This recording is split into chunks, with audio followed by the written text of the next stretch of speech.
Bapak Ibu sekalian, today ya kita hari ini mau belajar. I hope my double languages is not confusing for you. So hari ini kita akan belajar dari kitab Roma. So we will learn from Paul's letter to the Romans, chapter 11, verses 33 to 36. So I will read first in bahasa Indonesia. Roma pasal 11 ayat 33 sampai 36 ya. Saya bacakan ya, cepat ya. Roma 11 33 36. Oh alangkah dalamnya kekayaan hikmat dan pengetahuan Allah. Sungguh tak terselidiki keputusan-keputusannya dan sungguh tak terselami jalan-jalannya. Sebab siapakah yang mengetahui pikiran Tuhan? Atau siapakah yang pernah menjadi penasihatnya? Atau siapakah yang pernah memberikan sesuatu kepadanya sehingga ia harus menggantikannya? Sebab, ini ada di flyer kita, sebab segala sesuatu adalah dari Dia, dari Tuhan, dan oleh Dia, oleh Tuhan, dan kepada Dia, bagi Dialah kemuliaan sampai selama-lamanya.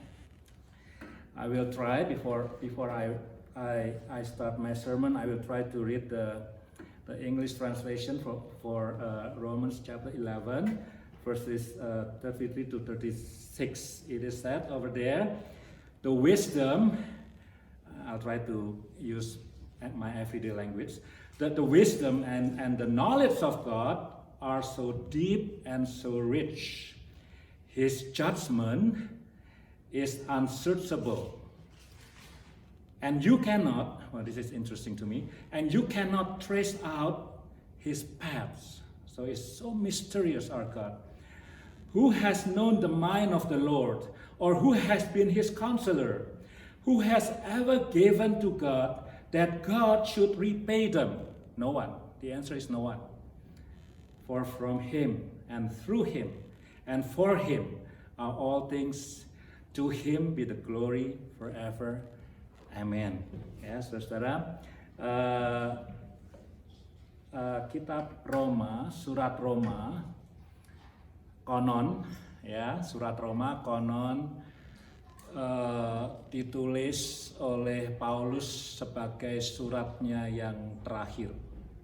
Ya, so people say that the letter to the Romans is the last letter penned by Paul himself.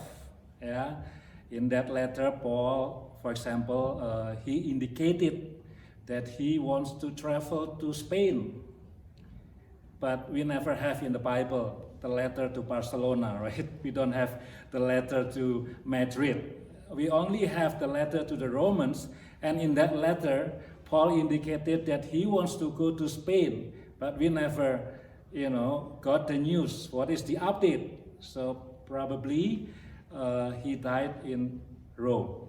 So kemungkinan besar Paulus mati di Roma. Ya, dia surat Roma ini surat yang terakhir yang ditulis oleh tangannya Paulus sendiri. Kemungkinan besar. Konsensus di dunia akademik mengatakan this is the last letter from Paul. Akibatnya apa? Kalau ini adalah the last letter, akibatnya adalah theologia Paulus is mature. So in Romans, the theology of Paul is mature. Dia sudah matang gitu ya. Jadi misalnya saya nih, ya ambil contoh saya. Take me as an example. When I a fresh graduate from Bible school, semangatnya tinggi, I am on fire to preach the gospel, to teach the Bible, but maybe my understanding is still very narrow. Mungkin pengertian saya mengenai Tuhan, mengenai Yesus, mengenai Alkitab itu sempit sekali barangkali, gitu ya. But setelah bertambahnya tahun, bertambahnya pengalaman, lihat realita kehidupan gitu ya. Normally when someone graduate from Bible school, normally They become a black and white individual, black and white servant of God, gitu ya. But as you go through experiences, seeing and experiencing the reality of life, then you realize that life is not only black and white. So your theology becoming more mature, wider in perspective. Nah, Paulus nih ada di surat Roma, surat yang terakhir. Jadi dia punya teologi itu sudah on the top, gitu ya, sudah on the top. Bentar lagi dia mati nih, bentar lagi dia, kalau tradisi mengatakan he was executed by Nero, by Caesar Nero. Ya, kalau betul tradisinya mengatakan seperti itu, dia mati itu di Rome. He died in Rome. So this is the last stage of his theological development. I hope I do not say something that is too difficult for you. So ini tahap terakhir, the last stage of Paul theological development. Tetapi saudara, surprising sekali, surprising to me. Kenapa? Karena at the end of his theological development, Paulus mengatakan, aku tidak mampu mengerti siapa Tuhan itu. Itu interesting ya.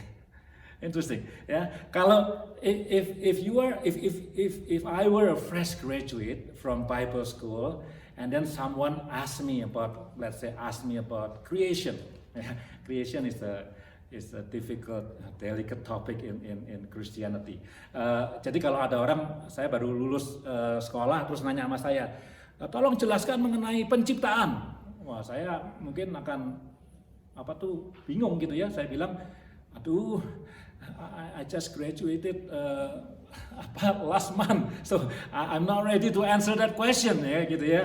Tapi kalau kita sudah 5 tahun, 10 tahun, 15 tahun sudah graduate, even though this is funny, even though you do not know the answer, you know how to answer. Ngerti ya? Kita mungkin tidak tahu jawabannya, but kita tahu bagaimana cara menjawab pertanyaan-pertanyaan seperti itu ya. Pinter ngeles gitu, tahu ngeles ya. Bisa membelokkan discussion gitu. Nah, bayangin ya Paulus ya. You know what, I think it is not too much to say that Paul is probably the smartest individual in the Bible. Saya mikir selama persiapan ini, the only person that can compete with Paul is probably Moses. Academically, ya, I'm talking about academically, ya, orang yang bisa saingan sama Paulus dalam hal intelligent, academic, maybe cuma Musa aja, karena dia sekolah di istana. Yang lainnya, no one is smarter than Paul. Ya, the most educated Paul, kisah para rasul, sekolah Sanhedrin segala macam, luar biasa. But one thing, dia tidak punya competitor. The most productive writer in the Bible. 13 surat atas nama Paulus. Galatia, Roma, Efesus, Filipi, Kolose. So he was very prolific, very productive in writing. Itu Paulus. But interestingly enough, at the end of his career, at the end of his life, he confessed that he is incapable to understand who God is. Dia merasa, aku tidak mampu untuk bisa tahu siapa Tuhan, itu tidak mampu. Dan dia tanya tadi yang kita baca di ayat 34. Who has known the mind of the Lord? Or who has been his counselor? Who has ever given to God that God should repay them? Jawabannya no one. Tidak ada yang pernah tahu akan siapa itu Tuhan. Tidak akan ada orang yang pernah ngasih nasihat kepada Tuhan yang contribute anything to God. No one. Surprising ya, saya surprise. Saya mikir loh, kalau Paulus saja orang yang paling pintar dalam Alkitab gitu ya, yang paling educated, yang paling hebat itu ngomong tidak kenal sama Tuhan, maksudnya tidak bisa kenal sama Tuhan, incapable. Terus apalagi kita? Apalagi saya lah ya. Ya saya bukan teolog yang hebat, banyak teolog yang hebat. He's an ordinary pastor of a small church. I I'm far from Paul, jauh dari Paulus in term of quality. Ya, nggak usah sekolahnya barangkali. Paulus sama Tuhan Yesus meskipun nggak pernah ketemu physically, nggak pernah ketemu mereka physically. Ya, Paulus cuma ketemu dengan Tuhan Yesus ketika ada sinar terang dan kemudian ada suara bertanya, Paulus, Paulus atau Saulus, kenapa engkau menyakiti aku? Tapi not in physics. Ya, itu ketemunya via Zoom antara Yesus dengan Paulus. Ya, Paulus tidak pernah ketemu dengan Tuhan, tapi but at least they live, in the same era. Dalam era yang sama, dalam zaman yang sama, Paulus masih dengar dari orang-orang yang pernah melihat Tuhan Yesus, kesaksian yang dari saksi mata yang pernah melihat Tuhan Yesus. Kalau Paulus saja mengatakan bahwa dia incapable to know God, apalagi kita tidak mampu untuk menyombongkan diri. Oh, I'm a Christian. My faith is so strong. I know everything about God. I can memorize from Genesis to Revelations. Nothing that we can boast. Nothing kita bisa sombongkan mengenai iman kita. Ya, perbandingannya Paulus. Nah, saudara, ini introduction aja ya. What is the point? Kalau ada di antara saudara-saudara yang sudah jadi Kristen barangkali 5 tahun atau 10 tahun ya, and one day you find yourself not able to understand God, ya, pada satu kali saudara merasakan aku enggak ngerti Tuhan, ya, biasanya bukan enggak ngerti Tuhan, tapi aku enggak ngerti Tuhan. Kenapa kok engkau mengizinkan ini terjadi? Bisa gitu ya, sama aja ya, misalnya, this is just, I just pick a random story. Let's say, you have to suffer of cancer. Yeah, I do not pray that we will, but just let's say, take an example. Someone is suffering from cancer. What is her or his question? Why God? Why I have to go through this experience? Kenapa saya mesti melalui hal yang tidak menyenangkan ini? Ya, atau kena COVID atau apa saja. Kenapa kok saya harus melalui hal yang tidak menyenangkan ini? The real question is, Tuhan, kenapa Engkau mengizinkan ini? Bukan. The real question is not the cancer, the real question is not the COVID, the real question is, God, why you do this? That's the real question. Nggak mampu kita memahami. Kita dilatih untuk menerima, untuk berserah, having faith, percaya kepada Tuhan, tapi kita nggak tahu. Ya, kita nggak bisa untuk memahami hal tersebut. Nah, kalau kita sudah jadi Kristen 5 tahun, 10 tahun, 15 tahun, kemudian kita sampai pada satu tempat, we arrive at a position when we ask, God, I don't know why you did this. My answer is, don't worry. Karena apa? Karena Paulus juga mengalami hal yang sama. Dia orang yang luar biasa hebat, luar biasa smart, luar biasa educated, but at one point of his life, he said, God, I'm not capable to understand you. Saya cuma menduga, coba baca komentari, baca buku tafsiran, cuma menduga. Paulus is approaching his death di Roma. Ya, jadi God, I don't understand. Ya, saya ikut kamu, beritakan Injil kemana-mana, but now I don't understand why you allow this to happen to me. Ya, jadi kalau kita sampai pada stage itu, don't worry. Karena apa? Kita punya teman Paulus. Ya, nah sekarang khotbahnya nih. Khotbahnya ada 3 poin ya. I have 3 points. I like 3 ya. 3 points ya. Apa artinya nih firman Tuhan yang kita baca? Yang pertama, jelas Tuhan itu ada di atas kita.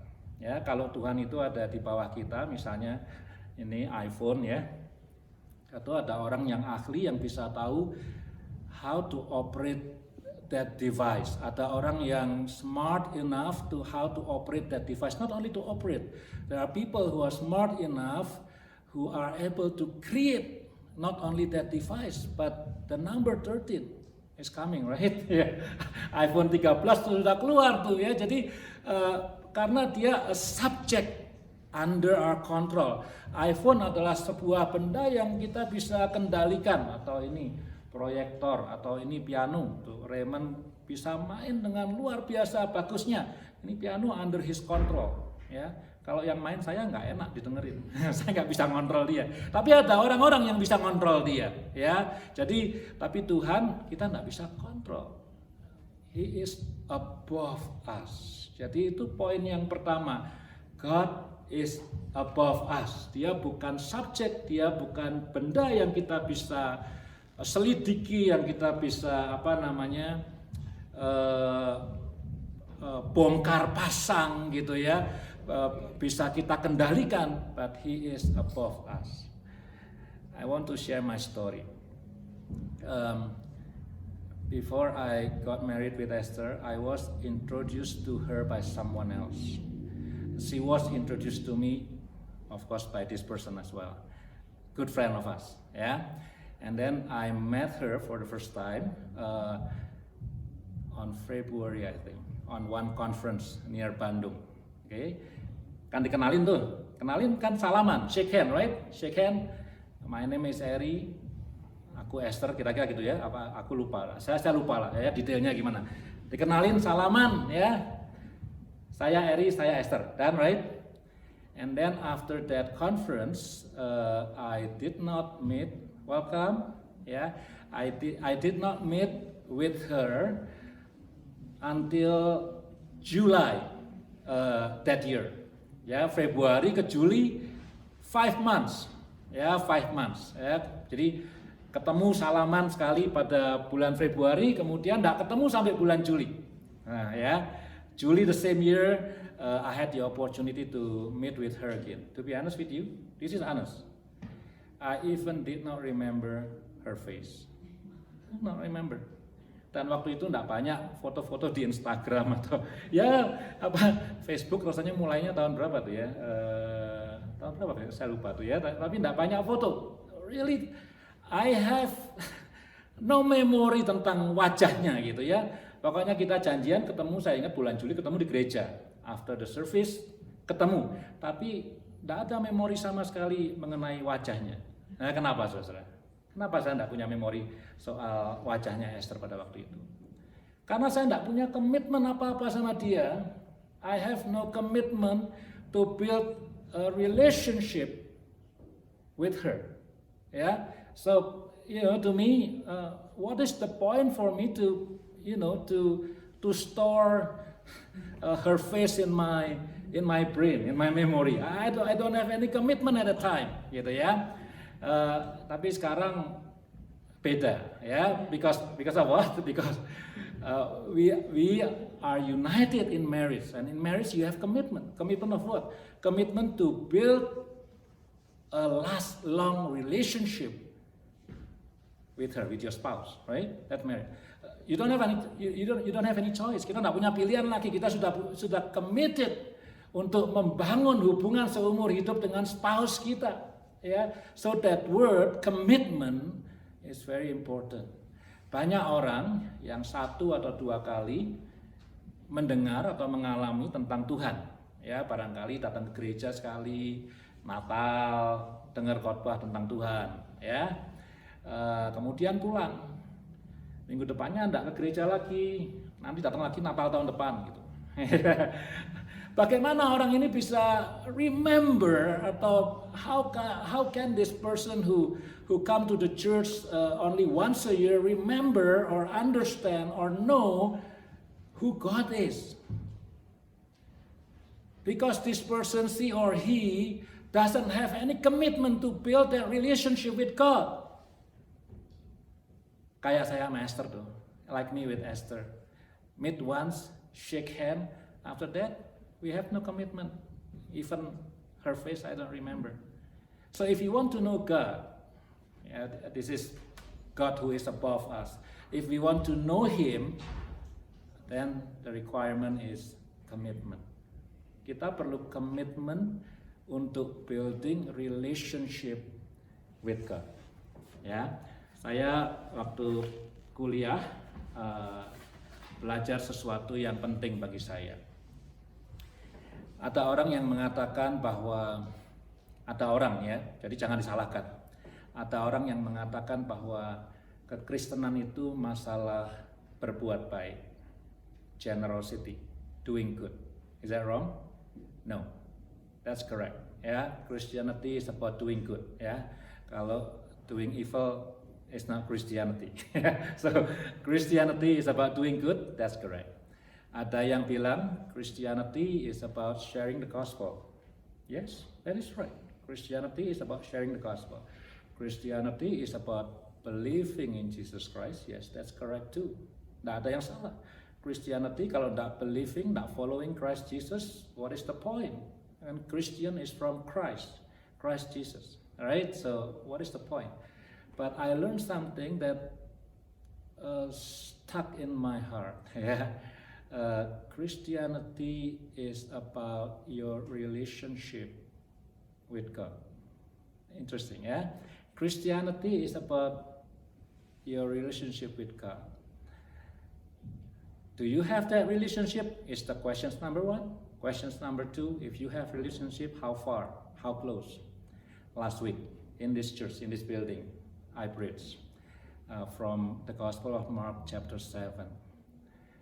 Jesus was angry to the Pharisee, to the teachers of the law. And Jesus quoted from the book of Isaiah, saying, "Your lips glorifying God, but your heart is far from me." Wow. So, yeah, and you know what? At that chapter, Mark chapter 7, these people, the teachers of the law, the Pharisee, they were not only faithful in glorifying God by their lips, they also had a very high commitment to do sacrifice, to do offering. If you remember Mark chapter 7, even those people saying to their parents, "I don't have money anymore for you because I already gave all my money to the temple." Ya, jadi orang-orang itu tuh orang-orang yang so dedicated. Kalau sekarang so dedicated, dedikasinya tinggi sekali kepada gereja, memberikan persembahan kepada gereja sampai mereka bilang, "Aku enggak punya uang lagi untuk kasih makan orang tuaku. Uangnya udah habis dikasih ke gereja semua." Itu Markus 7. Ya. Another thing, these people, this Pharisee and the teachers of the law, they maintain the law of purity. Selalu basuh tangan, kayak COVID sekarang nih. Basuh tangan ya, ada hand sanitizer semuanya. Dia selalu live in purity, bayangin ya. They obey the law of purity, they obey the law of sacrifice, and they use their lips to glorify God. But Jesus said, "Your heart is far from me." Ditambah dalam bahasa Indonesia, "Hai orang munafik."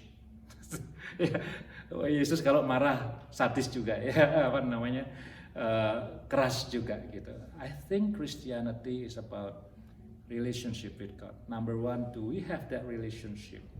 If we don't have that relationship, we better have it. If we have that relationship, how far? How close is our relationship with God? Bagaimana kita menilai, saya ambil contoh, bagaimana kita menilai, ini by the way masih poin pertama ya, udah kelamaan ya. Bagaimana kita menilai, how do we value successful marriage, for example? Ya, apakah kita, how do we value, that our marriage is successful? A big house, for example? Annual salary? Maybe not. Numbers of children? Maybe not. What else? I think pernikahan kita itu dinilai dari intimacy. Yeah, right? Intimacy antara husband and wife. Ya, antara husband and wife. The intimacy relationship between husband and wife. that shows the quality of our marriage. Jadi bukan setelah menikah berapa annual salary-nya, kalau di-combine barangkali bukan setelah menikah seberapa gede rumahnya, misalnya dulu rumahnya kecil-kecil sekarang gede ya, bukan berapa banyak anaknya. I don't think all of those are good, but you know, it doesn't tell you the quality of your marriage. The quality of your marriage is determined by how intimate your relationship with your spouse. Itu the quality. Now the quality of Christian faith is also determined by how intimate your relationship with God. No question. So my first point today is, you know, I want to again for you who do not have that relationship with God, I invite you to start that relationship today. And for you who already have that relationship with God, then this is the day to make a new commitment, to make that relationship grow more intimate, closer to God. Last thing ya, example yang terakhir untuk poin yang pertama. Ya.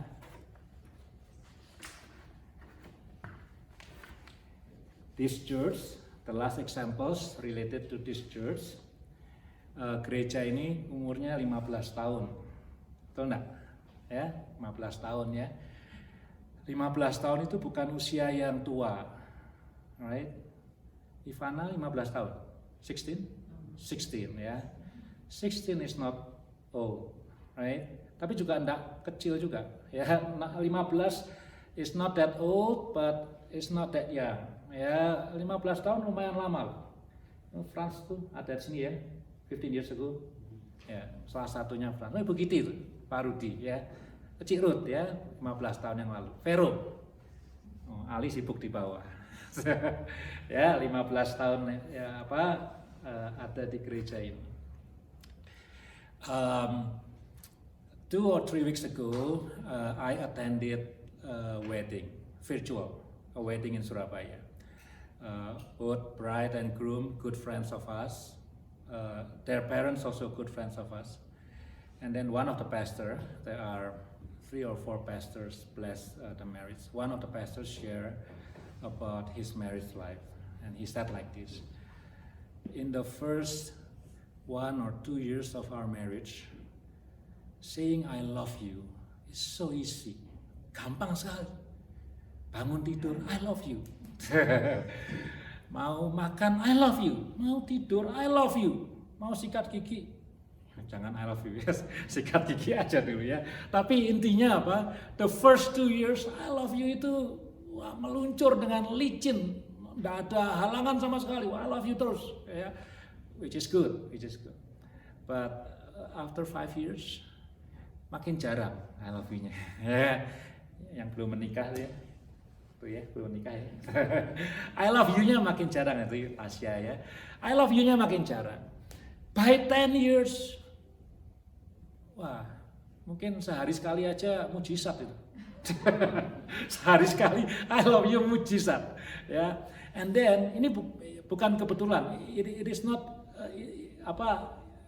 accidental. Because when he shared about his 50th wedding anniversary.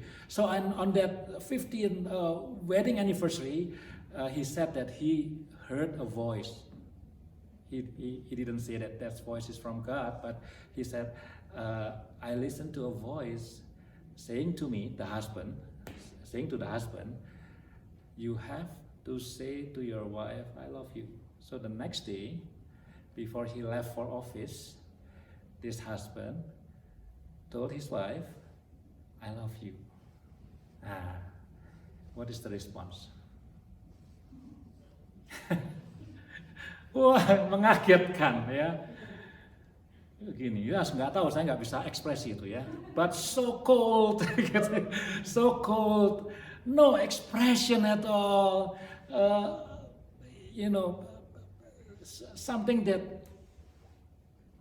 Something wrong with you, Jadi kayak ada sesuatu yang aneh, padahal seharusnya kan relationship between husband and wife itu color by love.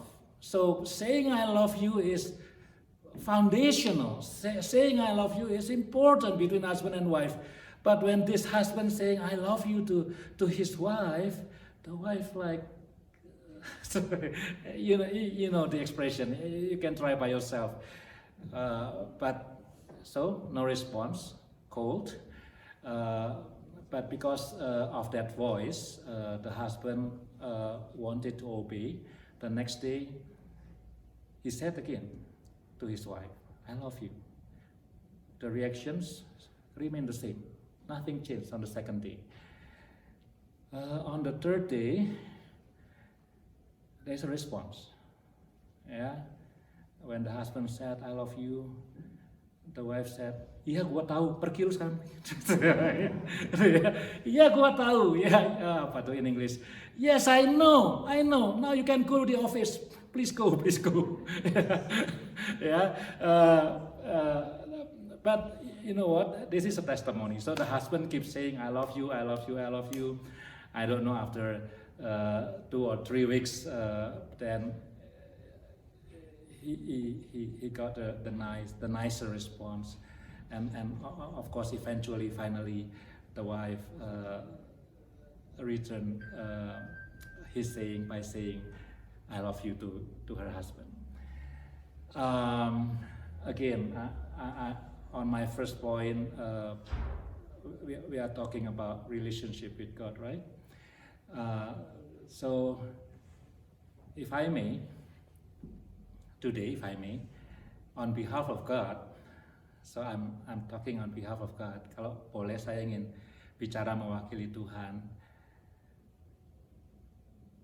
Saying to all of you, berkata kepada setiap Anda, bukan cuma kepada House for All Nation, tapi kepada setiap kita yang hadir di sini, I love you.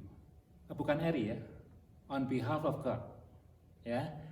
Now, what is your response? Cold? Like, ini ada apa sih Tuhan ngomong-ngomong I love you? Nah ya. Or maybe your response is like, gua tahu Tuhan, gua tahu kok, you love me, gua tahu. You don't have to tell it to me, I know you love me. Atau kita in response say to God, God, I love you too. I was reminded by the last book of the Bible, in the book of Revelation. Yeah, Revelation was written by John in the island of Patmos, and in chapter 2, yeah, the book of Revelation warns people who lost or who had left their first love. At the beginning, when we decided to follow Jesus Christ, we might be on fire for God. But after 5 years, after 10 years, setelah 15 tahun, that fire, ya, api semangat itu mungkin hampir mati. So today, mewakili Tuhan, on behalf of God, if I may, I want to tell you, I love you. God loves you. What is your response? Poin yang kedua. Ya, saya udah kelamaan nih. Poin yang kedua.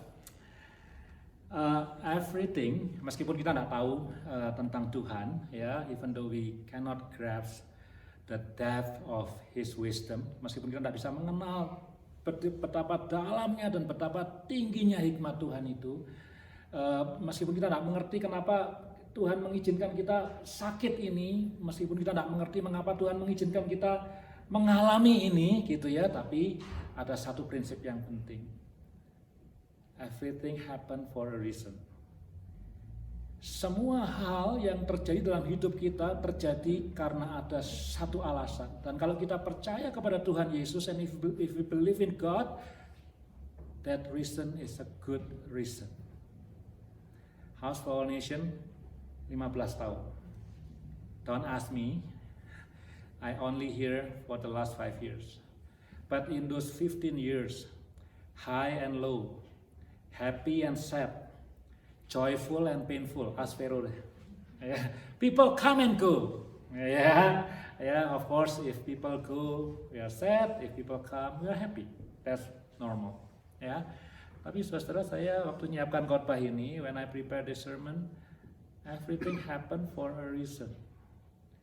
Semua yang terjadi di House for All Nations selama 15 tahun dan semua yang terjadi dalam hidup kita, everything that happen in our lives, happen for a reason.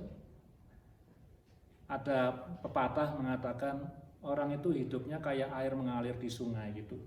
Like someone says that life is like a flowing water in the river. Ya. Kemana sungainya membawa, ke situlah hidup kita diarahkan, gitu ya. Wherever the river end, that is the destination of our lives. But the Bible says differently. Alkitab itu mengatakan sesuatu yang lain. Alkitab mengatakan ya dalam Yeremia 29, ya, Yeremia 29, bahwa Tuhan itu punya rencana atas hidup manusia. Masih ingat ya? Ayatnya terkenal. God has a plan for you, a plan to prosper, not to harm you. Sampai hafal saya. God has a plan for you, a plan to prosper, not to harm, a plan that gives you hope and future. Tuhan itu punya rencana buat kita, rencana damai sejahtera kalau bahasa Indonesia. Bahasa Inggrisnya to prosper, to make you prosper, prosperity, melimpah-limpah gitu ya. Bahasa Indonesia sedikit softening, dihaluskan sedikit. Rancangan damai sejahtera, bukan rancangan kecelakaan, rancangan yang memberikan pengharapan dan masa depan. Bukan kayak a flowing water, nggak jelas nanti endingnya di mana. Life is not like a flowing water, gitu ya. Untuk orang-orang Kristen, untuk orang yang percaya kepada Tuhan, God has a plan for you, a plan to prosper, not to harm you. Now, what if we do not see it now? Ya, ini Alkitab Firman Tuhan bilang a plan to prosper me. Tapi kenyataannya apa? Sekarang aku mengalami hal yang tidak enak, yang tidak baik dalam hidupku. Ya, kita akan mengatakan seperti itu kalau kita mengalami hal yang tidak enak. Tapi disitulah iman Kristen. Iman Kristen is not about the result, tapi about the relationship with God, the trust in God's promise that His plan for us is to prosper us and not to harm us. Everything happen for a reason. Ya, jadi meskipun kita tidak bisa betul-betul mengenal Tuhan, karena Tuhan itu bukan iPhone dan Tuhan itu bukan piano yang kita bisa bongkar pasang. Meskipun kita tidak bisa tahu mengenai jalan-jalannya, tadi Paulus bagus tuh kata-katanya. I couldn't trace his path. Tidak bisa tracing. Jadi kalau misalnya ada orang hiking, kita masih bisa tracing, ada trailnya itu kalau suka hiking tuh ya. Tapi jalan Tuhan tuh tidak ada trailnya. Tidak ada patternnya. Dia wisdomnya terlalu tinggi beyond our understanding gitu. Tidak ngerti apa yang terjadi dalam hidup kita tidak ngerti rumusnya itu apa. Tapi everything happen for a reason. And that reason is a good reason to prosper you, to give you future and hope. Yang terakhir, poin yang ketiga. Mesti cepat ya. Belum lapar kan? Berarti Vero bilang suruh relax soalnya, jadi saya khotbahnya relax saja. Ya, yang ketiga, God is with us. Ya, Tuhan itu menyertai kita. Ya, He never leaves us. I want to share this one. Christianity is distinctive from other religions at this point. Jadi kalau saudara semua agama baik, ya semua agama baik, agama apapun itu baik. Agama pada umumnya, ya mengajarkan, ya yang percaya Tuhan menciptakan manusia, ya Tuhan menciptakan manusia. Kalau yang percaya bahwa manusia itu hasil evolusi, ya whatever lah. Kalau yang mengatakan bahwa manusia itu dari partikel atom yang kecil kemudian meledak dan jadilah sel, up to you gitu ya. But agama, religions ya, they have two sides, good things and bad things, positive and negative, divine and evil. Kira-kira gitu ya. Jadi in this world, di dunia ini di mana kita hidup, there are two powers, God and evil, good and bad. Ya, and then human being katakanlah di dunia ini banyak ular gitu ya, ada evil kan, lalu ayam itu human being, terus ayamnya dibuka kandangnya, dilepas, taruh di dunia ini ya.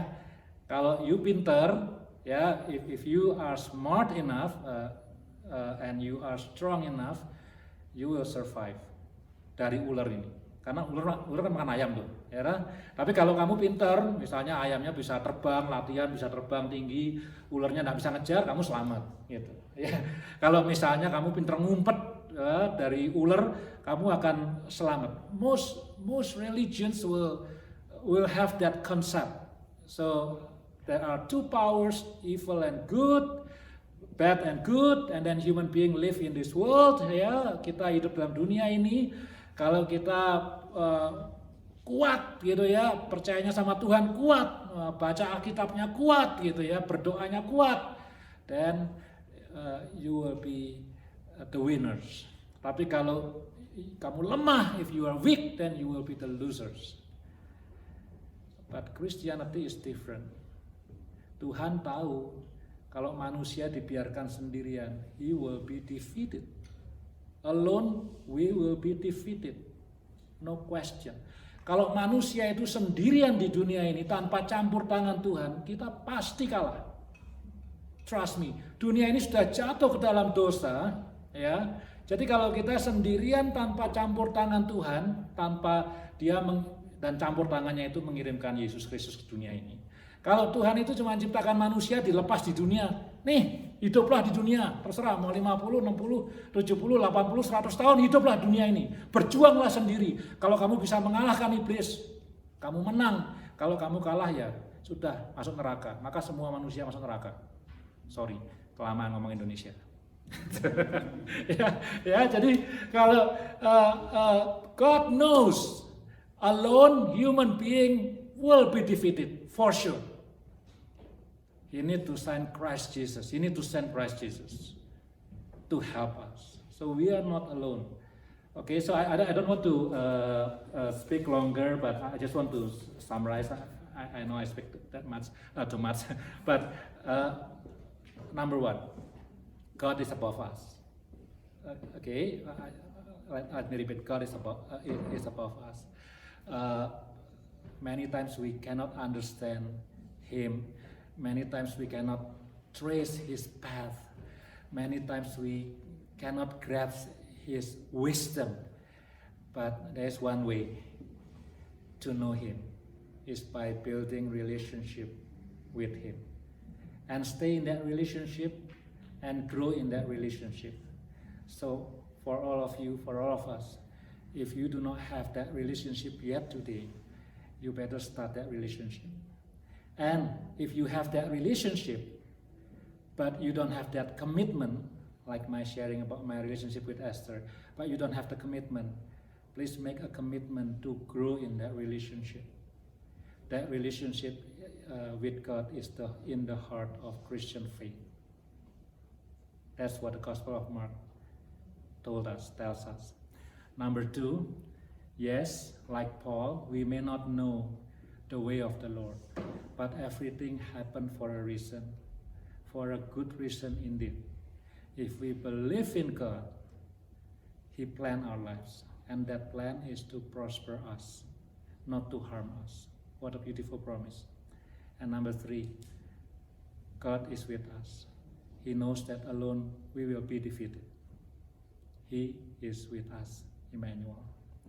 Okay, let us pray. By the way, I will have another short speech, 5 minutes, I promise. Yeah. After we pray, we will see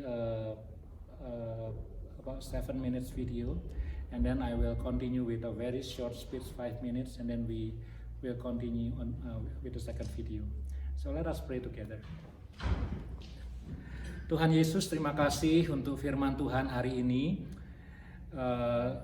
Tuhan, hari ini bukan waktu bagi kami untuk menyombongkan diri.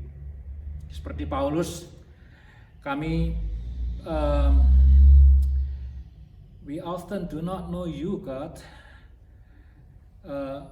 We can pronounce your name, we can say God, we can read the Bible, but many times we are incapable to understand your way. Many times we are incapable to understand your wisdom, your decision, your plan. We don't understand. But today we are so blessed and we are so thankful and we are so grateful because your word confirmed that you have a beautiful plan for us. The plan to prosper, not the plan to harm. Thank you, Lord Jesus. And we want to thank you also because not only you have a good plan for us, but you are with us, accompany us in our walk in this world. Thank you, Lord Jesus, for this church. Thank you, Lord Jesus, for everybody in this room. Thank you. In your name we pray. Amen.